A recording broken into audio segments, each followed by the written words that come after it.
Privyet, tovarich. Well, that's howdy in Russian, howdy comrade.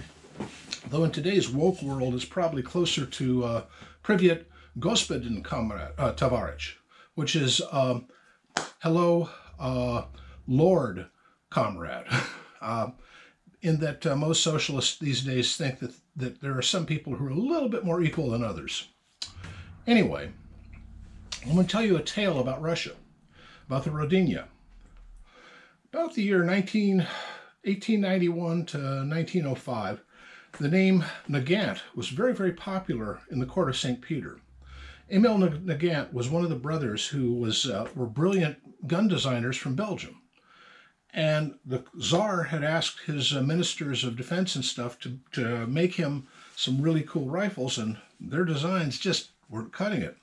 So he went to Belgium and asked, well, his people, and asked the Nagant brothers if they could do something. And they came up with this, the 1891 Nagant, later made into the Mosin Nagant. But this is an original Tsarist 1891. It's even marked in Arshins on the rear sight. Arshins is an old Russian measurement of about a pace. Anyway, early 1900s, the Russians got their butt stomped by the Japanese in the Sino-Japanese War. I forget. I think that's what it was called.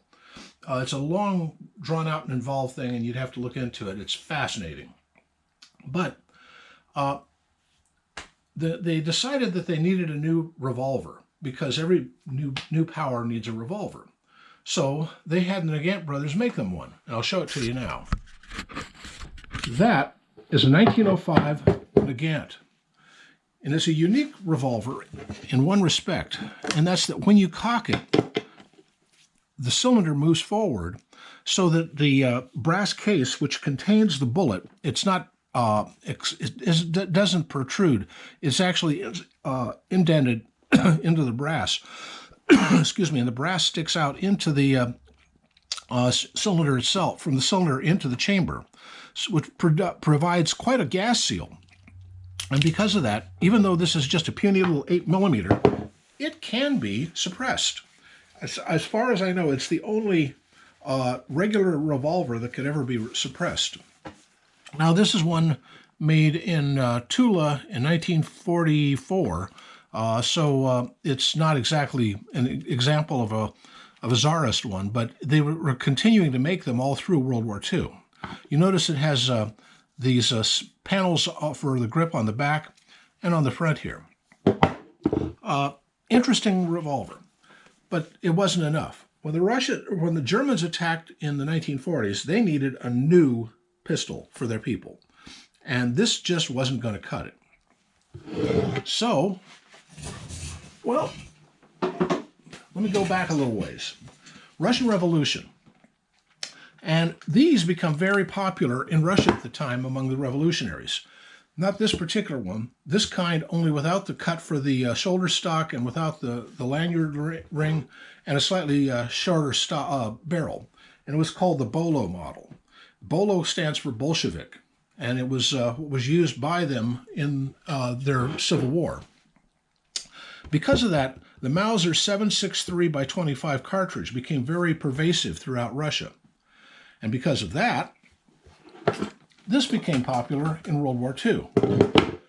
It's a Tokarev. Tokarev was designed by a fellow named Tokarev, and he came up with a brilliant solution based on the Browning design for a 7.62 by 25 pistol.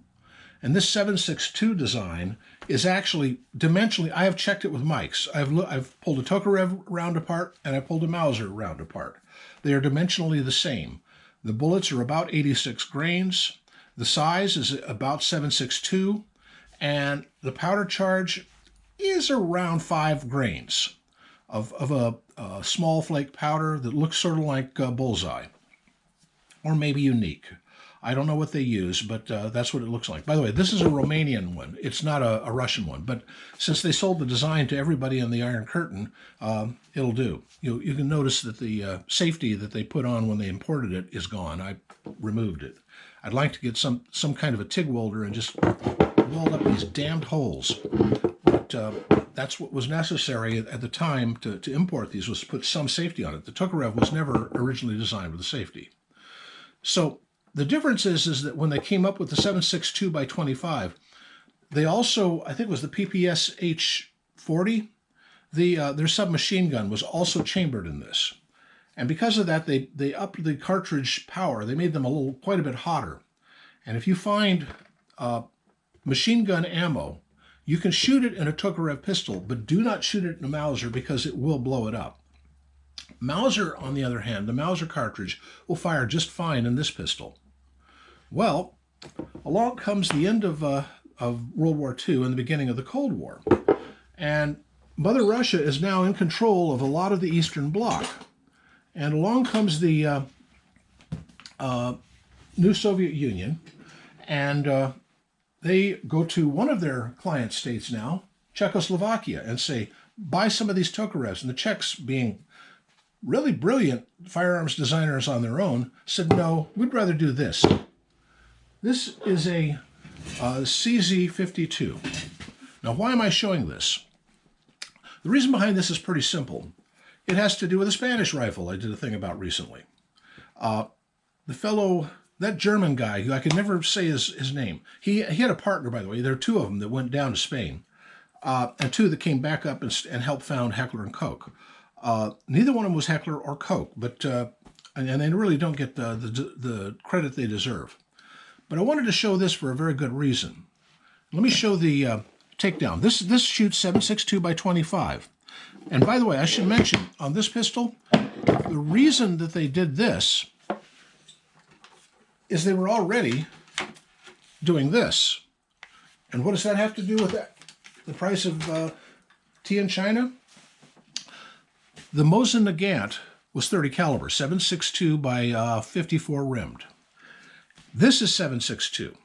Well, they discovered that they could make this. Well, like most pistols, the barrel will have a ledge for the unlocking. The Tokarev has a ring that goes around. Why? Because the ledge takes a shaper or a mill to cut.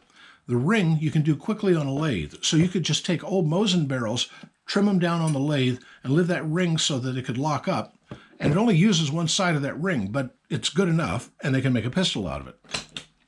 Well, the Czechs were a little bit more sophisticated than that, and they decided to come up with a new design. And this is the CZ52. And let me get this thing out of here. There. Sticks. Empty. Now, what's interesting is this uses the same system as that lock breech SECME /G3 what's HK 591, the modern one that's basically a semi-automatic with some new manufacturing techniques and some new furniture and extra add-ons on it that Firearms Addict was showing on his video recently. And I just wanted to show this. I'm going to start a field strip on this thing. Okay, there's the inside of it. And this is what I wanted to show. I would do this on my SECME, but it's very hard to take it apart. It's made on a American receiver with a Spanish parts kit, and they don't quite fit right together, and you need a mallet to get the thing apart or back together. But this is how it works. See these two rings right here. You can see them. They're rollers. You see this gizmo here. Now I'm going to do something. I'm going to put a pin in here and pull forward. And if I can, nope, it didn't work that time. Yeah, notice there's these two recesses right here. And these rollers are locked into those when it's in the at rest position. But when it fires, the power of the shell goes against this spring and forces these two rollers in. but that little fraction of a second it takes to force these out of these locking lugs and into their recessed position is just enough to reduce the pressures when you eject the cartridge. Some call this a roller delayed, some call it a roller lock. I don't know which it is, and I don't know exactly which it is on a G3 or a Setme or the new Heckler & Kochs, but I do know that this is a brilliant system. It's an absolutely brilliant system. And you can almost see it. I mean, it's going to be hard for me to show this, but watch those two rollers there. Oh, come on, you.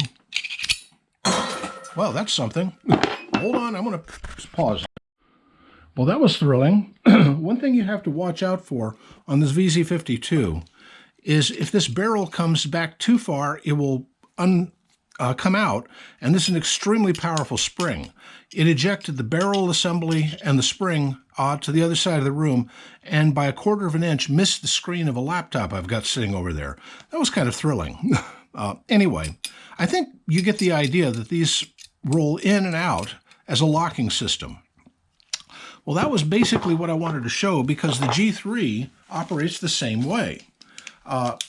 It's a system not used by anyone but Heckler & Koch, and originally by the Spanish, and here by the Czech, but not used much anymore. I don't know, other than Heckler & Koch, I don't know of anybody who still uses that system.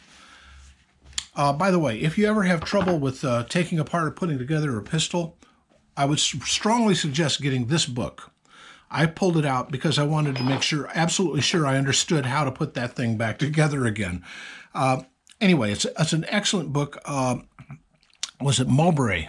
This guy, he runs the publishing company, and it's a brilliant book. It has pictures of all of these surplus, military surplus pistols, how they're assembled, how they're disassembled, how they go together, how you can detail strip them.